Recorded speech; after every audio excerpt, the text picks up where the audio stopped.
Iran ने एक ही तीर से यूएई और भारत का शिकार कर लिया। आबने हुर्मुज़ से गुजरने वाले यूएई के 2 बहरी जहाज़ों को ठोक दिया ईरान ने। ऐसा खतरनाक हमला किया कि नाकारा ही बना दिया इन दोनों बहरी जहाज़ों को। क्रूज मिसाइल मारे उन पे। इस हमले में अमले का एक भारतीय रुकन हलाक हो गया, उस पे सीखपा हो गया इंडिया। ईरान के भारत में तैनात नायब सफीर को तलब किया भारतीय दफ्तर खारजा ने और शदीद एहतजाज किया अपने शहरी की हलाकत पे। यूं यूएई और इंडिया दोनों ही को नुकसान पहुंचा दिया, या यूं कहें बदला ले लिया उनसे ईरान ने।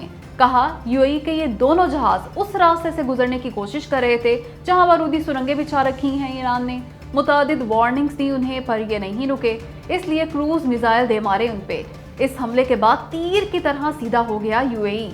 ईरानी खबर एजेंसी के मुताबिक यूएई ने ईरान से आबने हुर्मुज़ खोल देने की दरख्वास्त की।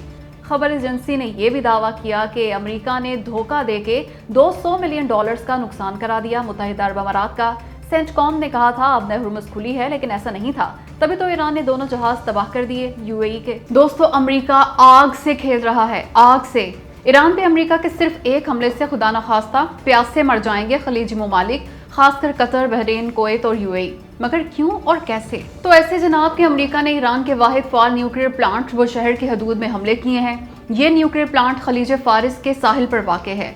इन हमलों में न्यूक्लियर प्लांट को नुकसान नहीं पहुंचा, लेकिन अगर किसी अमरीकी हमले में नुकसान पहुंच गया इससे, तो ताबकारी फैल जाएगी समुद्री पानी में, ताबकार हो जाएगा समुद्री पानी। खलीजी ममालिक समुद्री पानी को साफ करके काबिल इस्तेमाल बनाते हैं। समुद्री पानी ताबकार हो जाने से पानी साफ कर देने वाले ये प्लांट्स बंद हो सकते हैं। इससे हफ्तों तक पानी साफ नहीं कर सकेंगे ये पानी की बूंद बूंद को तरस जाएंगे खलीजी ममालिक। आखिर कहाँ से लाएंगे इस कदर बड़ी मिकदार में पानी? खुद ही देख लें, कतर, बहरीन और कुवैत का 100% इन्हिसार समुद्री पानी पे है। उनके पास और पानी है ही नहीं, जबकि यूएई अपनी ज़रूरत का 80 से 90% और सऊदी अरब तकरीबन 50 से 60% समंदर से लेता है। अलबत्ता ओमान का इन्हिसार निस्बतन कम है समुद्री पानी पे। अगर समुद्री पानी ताबकार हो गया तो क्या पिएंगे इन ममालिक के अवाम? मरने लग जाएंगे खुदा न खास्ता।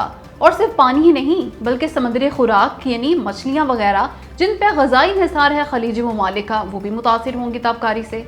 इसलिए अमेरिका ईरान न सही, कम अज़ कम इन खलीजी ममालिक का ही ख्याल कर ले। इसने गुस्से में आके या फिर गलती से हमला कर दिया बुशहर न्यूक्लियर प्लांट पे, तो खलीजी ममालिक बूंद बूंद को तरस जाएंगे पानी की। मार और डिप्टी, ईरान ने $6 अरब का तेल बेच दिया, और वो भी सिर्फ 26 दिनों में। इस्लामाबाद एमओयू पे दस्तखत के बाद महज 26 दिनों में 80 मिलियन बैरल से ज़ायद खाम तेल बेचा ईरान ने। इसकी कीमत बनती है $6 अरब से भी ज़्यादा। और सिर्फ इतना ही नहीं, बल्कि अभी तो ईरान का 30 मिलियन बैरल तेल बिल्कुल तैयार है फ़रोख्त के लिए। हालांकि ईरानी तेल की फ़रोख्त पे दोबारा पाबंदियाँ लगा दी हैं अमेरिका ने, लेकिन उसका भी तोड़ है ईरान के पास। ईरान के वजीर तेल का कहना है कि 50 साल होने को आए अमरीकी पाबंदियों को, इसलिए ईरान ने ऐसा निजाम बना रखा है कि तेल बेच देता है। इन पाबंदियों के बावजूद कुछ नहीं बिगाड़ सकती इसका अमरीकी पाबंदियां। अमरीका ने एक बार फिर पाबंदियां लगा दी तो क्या हुआ? तेल की फरोख्त जारी रखेगा ईरान। लेकिन इसके बावजूद एक मसला है, और वो ये कि अमरीकी सदर डोनाल्ड ट्रंप ने एक बार फिर ईरानी बंदरगाहों की नाकाबंदी का ऐलान कर दिया है।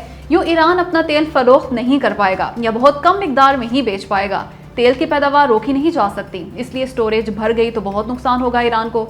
लेकिन ईरान ने बहुत बड़ी स्टोरेज कैपेसिटी बना रखी है, इसलिए फिलहाल कोई मसला नहीं इसे। अलबत्ता नाकाबंदी कई माह जारी रही तो हो सकता है, लेकिन उम्मीद है तब तक मामला तय पा जाएंगे अमेरिका और ईरान के। लो, ये पड़ा अमेरिका का फन्ने खान दिफाई निज़ाम पैट्रियट, जिसने ईरानी हमले रोकने थे उसे ही उड़ा डाला ईरान ने, तबाह कर दिया। जी हाँ दोस्तों, ईरान का दावा है कि उसने बहरीन में मौजूद अमरीकी 5वीं बहरी बेड़े पे मिसाइलों और ड्रोन्स की बरसात कर दी।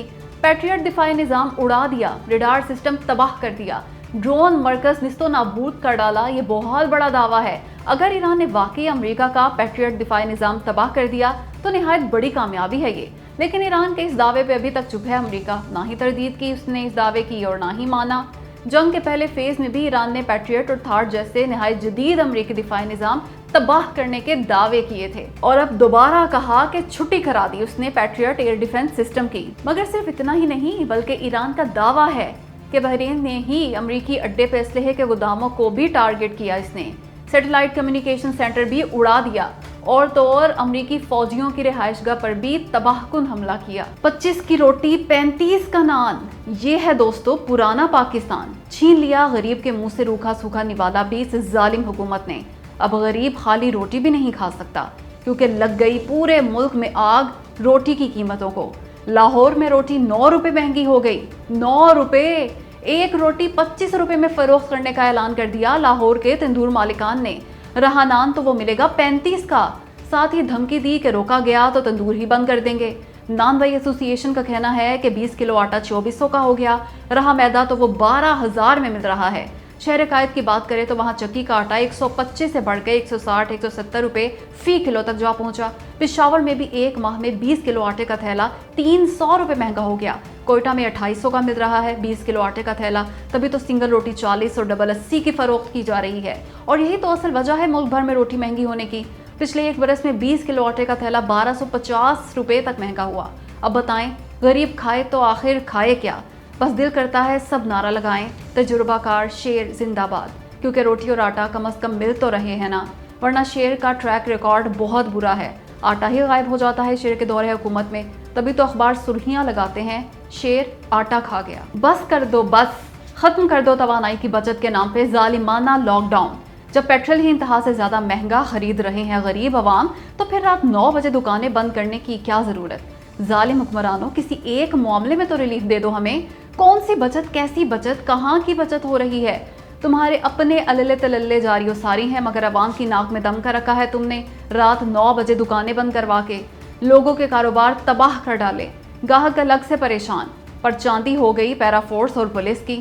ان کی دہاڑیاں لگ رہی ہیں اور خوب لگ رہی ہیں۔ حالانکہ سندھ حکومت نے لعنت بھیج دی اس لاک ڈاؤن پہ، وہاں کوئی پابندی نہیں رات 9 بجے دکانیں بند کر دینے کی، مگر پنجاب اور اسلام آباد کے عوام کی زندگی اجیرن بنا رکھی ہے حکومت نے۔ لگتا ہے طے کر رکھا ہے چچا بھتیجی سرکاروں نے کہ چھوڑنا نہیں عام آدمی کو، ہر طرح سے شکنجہ ٹائٹ کرنا ہے مظلوم اور غریب عوام کے گرد۔ خدارہ مہربانی کریں چچا اور بھتیجی کی حکومتیں، رحم کریں، ترس کھائیں غریب عوام پہ، ختم کر دیں رات 9 بجے کاروبار بند کرنے کی ظالمانہ پابندیاں۔